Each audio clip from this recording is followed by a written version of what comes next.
HTML for beginners. HTML stand for Hypertext Markup Language. It's a markup language used to create a web page that describes the structure of a web page using elements enclosed with angle brackets less than greater than.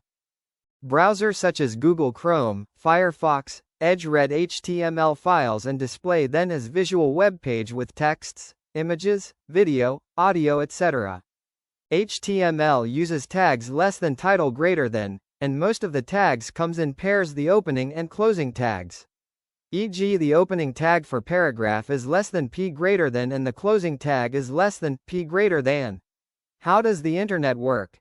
A website works through communication between a client, web browser, and a server over the internet. 1. User enters a website address.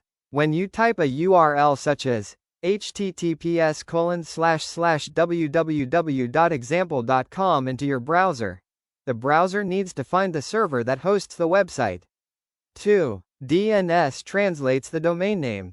The browser asks the domain name system, DNS, to convert the domain name into an IP address. Example: www.example.com right pointing arrow 93.184.216.34. The IP address tells the browser where the website's server is located. 3. Browser sends a request. The browser sends an HTTPS request to the web server. Example: get HTTP 1.1 host www.example.com. This request asks the server for the homepage. 4. Server processes the request. The web server receives the request and decides what to send back. The server may return a static HTML page, query a database, run application code, Python, PHP, JavaScript, Java, etc.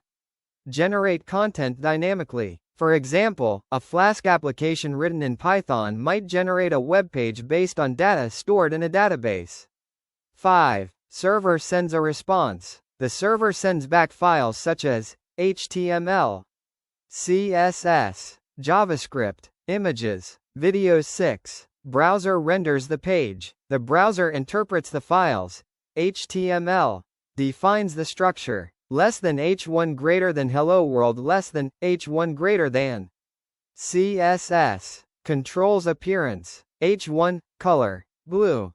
JavaScript adds interactivity, button onClick equals function alert hello. The browser combines these files and displays the web page.